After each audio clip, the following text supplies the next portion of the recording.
Once upon a time, in a world untouched by the jagged scares of betrayal, I stood adorned in a delicate gown, a vision bathed in soft, ethereal light. The room was filled with fragrant flowers, their gentle whispers carrying promises of eternal love.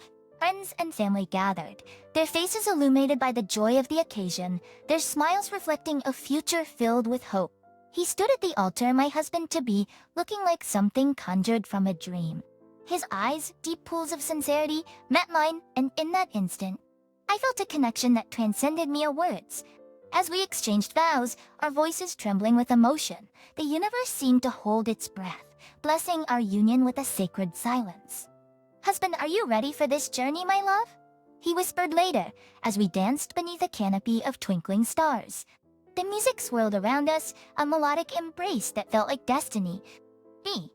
With all my heart, I replied, laying my head on his shoulder, feeling the comforting beat of his heart, a rhythm I believed would guide me through the rest of my life. Our guests toasted to our happiness, their laughter mingling with the clinking of glasses and the soft rustle of silk. We were the epitome of young love, a perfect match, a fairy tale brought to life. Yet, even in that moment of unadulterated joy, there were subtle signs, hints that all was not as it seemed. A flash of envy in his eyes as my success was praised, a tightened grip on my hand when others admired me, a shadow that flickered across his face, gone before I could grasp its meaning. I ignored those fleeting warnings, dismissing them as figments of my imagination. I was intoxicated by love, blinded by the brilliance of my dreams. As the night wore on and the guests departed, leaving behind the echoes of their well wishes, we retreated to our new home, our sanctuary. It was a place we had chosen together, a beautiful house that stood as a symbol of our shared future. We crossed the threshold hand in hand, our steps in perfect sync, yet somewhere in the distance, thunder rumbled, a faint murmur foretelling a storm I could not yet perceive. That night, as we lay entwined, two souls melded into one. I believed with every fiber of my being that we were invincible. I could not see the path that lay ahead, the trials and tribulations that would test our bond, the darkness that would threaten to consume us. But for now, all was well. The world was ours, and love was a promise, unbreakable and eternal. As I drifted into sleep, his breath warm against my neck, I was content, blissfully unaware that the dream was soon to fracture, giving way to a reality far more complex and challenging than I could have ever imagined. The dream wedding was just that, a dream, and the dawn was approaching, bringing with it the harsh light of the night. The days following our wedding were filled with a golden haze. Each moment was a painting brought to life, each breath infused with the fragrance of romance. We danced through life as if floating on a cloud, each mundane task turned magical by the mere presence of the other. Our love was new and unspoiled, an unexplored territory filled with infinite possibilities. The mornings were sweet with shared breakfasts, and the nights were tender, wrapped in the warmth of each other's embrace. I still worked from home, but my husband would come to my desk, his hands massaging my shoulders, his lips whispering sweet nothings in my ear. My earnings were something we celebrated together, a joint success in our shared life. Yet slowly, almost imperceptibly, shadows began to creep into our sunlit existence. We hosted dinner parties filled with laughter and merriment, friends and family celebrating our happiness. But I noticed something in my husband's eyes, a glint that wasn't quite right, a stiffness in his smile when someone praised my work, a flicker of something unnameable. "Husband, do you ever feel, my love, that we're not quite equals?" he asked one night, his voice casual, yet his eyes betraying a deeper concern. I laughed, brushing off his question, legitimately and qual sex. "We're partners, bound by love and trust. What's mine is yours." He nodded, seemingly satisfied, but the question lingered, echoing in the stillness of our room, a haunting melody that refused to be silenced. We went on vacations, exploring exotic lands, hand in hand, our love a compass guiding us through unknown terrains. But there too, I saw it. A tension in his jaw when the hotel staff mistook me for the one who paid, a flash of anger in his eyes when strangers assumed it was my success that afforded us these luxuries. The cracks were small, almost invisible, hidden beneath layers of affection and shared dreams. But they were there, growing, spreading, feeding on insecurities and unspoken fears. Our conversations changed, subtly at first. The easy banter gave way to guarded words, the spontaneous laughter replaced by forced smiles. "We're in this together," I reassured him, over and over, believing that love could heal all wounds, that the storm brewing in the distance would pass us by. But deep down, a nagging doubt took root, a fear that something was shifting, a balance tilting, a love beginning to fray. The honeymoon phase was fading, giving way to a reality filled with complexities, a terrain filled with hidden traps and unseen dangers.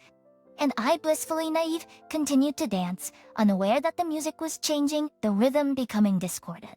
The dream giving way to a new chapter, one filled with questions, uncertainties, and shadows that refused to be ignored. The fairy tale was over, and reality was knocking at the door, demanding to be acknowledged, refusing to be silenced. Our love, once pure and untainted, was entering uncharted waters, and I was adrift, caught in the currents of change, a ship without a compass, navigating through the unknown. The storm was approaching, and I was unprepared, still clinging to the memories of a time when love was simple, when trust was unbreakable, when we were invincible.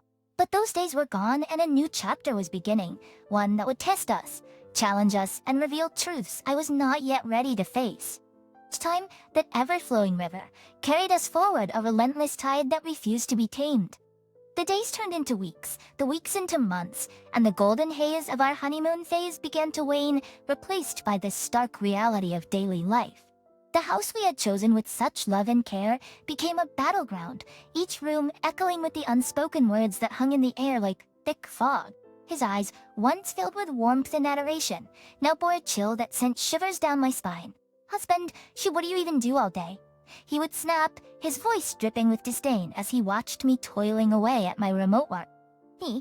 "I contribute just as much as you do," I would reply, my voice steady, though my heart pounded with a mixture of anger and hurt. "Husband, oh please," he would scoff. "Playing on the computer all day isn't real work. You should find a proper job." The words would sting, a slap in the face, a betrayal of the love and trust we had once shared. Our arguments became frequent, each one a wound that refused to heal, a scar on our once perfect relationship. These of friends and family began to notice, their smiles turning to worried frowns, their laughter replaced by concerned whispers. We would put on a show pretending that all was well, that our love was as strong as ever. But the facade was crumbling, the cracks spreading, reaching into the very core of our marriage. "At me, you're happy, my love," I would ask him, my voice trembling, my eyes searching for a glimpse of the man I had married. "Husband, I'm fine," he would mutter, his voice devoid of emotion. But I knew he wasn't fine, and neither was I. We were lost, trapped in a maze of misunderstandings and hurt. Our love a distant memory, our connection frayed and fragile. I tried to reach him, to bridge the gap that had grown between us, but he seemed a stranger, a ghost of the man I had fallen in love with. I poured myself into my work, finding solace in my success, taking pride in my accomplishments. But he seemed to resent it, his jealousy a dark cloud that hovered over our home, casting shadows on our once bright future. However, he seemed to resent it, with his jealousy casting a dark cloud over our home and overshadowing our once bright future. The love that had once been our anchor had now become our prison, holding us captive in a cycle of anger and bitterness. We were strangers in our own home, each one retreating into a world of silence, unable or unwilling to break the walls that had sprung up between us. I began to question everything, my faith in our love shaken, and my belief in our future shattered. The man I had married seemed like a distant memory, replaced by a stranger who looked at me with cold eyes and spoke with cutting words. The fairy tale was over, and the reality was a cruel, unrelenting storm that threatened to tear us apart. The cracks in the facade were growing, reaching into the very foundation of our marriage, and I knew that something had to give, that something had to change. But I was trapped, caught in a web of fear and doubt, unable to find a way out, unable to see a path forward. The love that had once been my guiding light was now a twisted maze, and I was lost, wandering in the dark, searching for a way back to the warmth and joy that had once been ours. The storm was here, and I was caught in its fury, battered and bruised, clinging to the remnants of a dream that was slipping through my fingers. I knew that I had to find a way out, that I had to find the strength to break free, but I was paralyzed, frozen by the fear of what lay ahead. The cracks in the facade were no longer hidden, no longer a secret. They were a glaring reminder of what we had lost, of what we had become. And I knew that it was only a matter of time before the facade collapsed, leaving us broken and shattered, our love a distant memory, our dreams reduced to rubble. The fairy tale was over, and the nightmare was just beginning. The storm, once unleashed, cannot be tamed. It rages with a fury that refuses to be silenced, tearing apart everything in its path. Such was the tempest that had engulfed our marriage, a wild, unrelenting force that swept us off our feet, leaving us battered and broken. The day he called me a freeloader was the day the storm reached its crescendo. His words were a bolt of lightning, searing through me, leaving me stunned and breathless. I had stammered, my voice cracking, my mind unable to comprehend the venom in his words. Husband, yes, he had spat, his face twisted with anger, his eyes ablaze with contempt. You sit at home all day playing on your computer, pretending to work. You're nothing but a leech, sucking me dry. The room had spun, the walls closing in on me, his words a cacophony of noise that pounded in my ears. I had stumbled back, tears streaming down my face, my heart aching with a pain I had never known. He had left then, slamming the door behind him, his words echoing in the empty house, a haunting reminder of the love we had lost. I had collapsed, my body racked with sobs, my soul shattered by the betrayal of the man I had once called my love, my partner, my everything. Days turned into weeks, and the house became a prison, each room a reminder of what we had once been, each silence a testament to the chasm that had grown between us. He had gone on a vacation, leaving me behind, his words a gaping wound that refused to heal. The pain was unbearable, a constant reminder of the trust that had been broken, the love that had been lost. And then the discovery that changed everything. The phone call, a voice, a confession. He was with someone else, a mistress, a secret hidden in the shadows of our crumbling marriage. I was numb, my mind unable to process the reality of his betrayal, my heart frozen in disbelief. The storm had reached its apex, and I was caught in its eye, trapped in a whirlwind of emotions, my world turned upside down. But something had changed. A spark had been ignited, a fire that refused to be extinguished. Anger, rage, determination. They burned within me, fueling a strength I had never known. I would not be a victim. I would not be a freeloader. I would take control of my destiny, take back my life, take back my power. I sold the house, the home we had built together, the place where we had shared dreams and laughter, love and tears. For $1 million, a clean slate. It's a new beginning. He returned, expecting to find me broken and defeated, expecting to find his home, his refuge. But all he found was a stranger's face, a new life that had no place for him. He called, rage in his voice, disbelief in his words. Husband, what have you done? He screamed, his world collapsing around him. I've taken back my life, I replied, my voice calm, my resolve unshakable. I know what you did. I know who you are, and I will not be your victim any longer. The storm had passed, leaving destruction in its wake, but also clearing a path to a new future, a future where I was in control, where I was strong, where I was free. The nightmare was over, and a new chapter was beginning, a chapter where I was the author, the creator, the master of my destiny. The fairy tale was a distant memory, a lesson learned, a dream that had given way to a new reality. I was no longer lost, no longer adrift. I was Donna, purposeful, kind, and intelligent.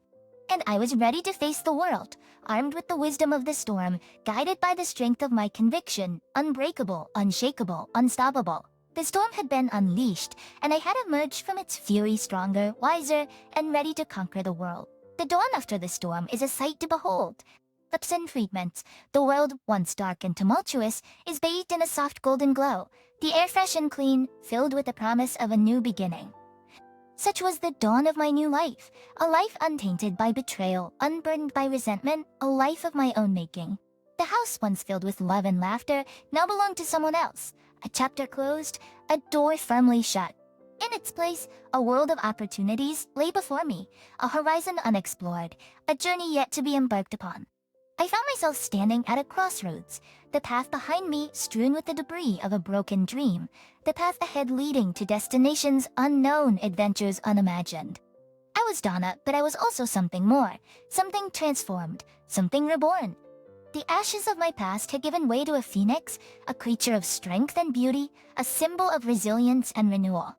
I embraced my new identity, reveling in my newfound freedom, intoxicated by the power of self-reliance, of self-discovery, of self-love. I threw myself into my work, my passion ignited, my creativity unbounded. I was no longer a prisoner of another's judgment, no longer shackled by another's expectations. I was my own master, my own muse, my own hero. Success followed, a testament to my determination, a reward for my perseverance. My remote work flourished, my earnings soared, my reputation solidified. I was no freeloader.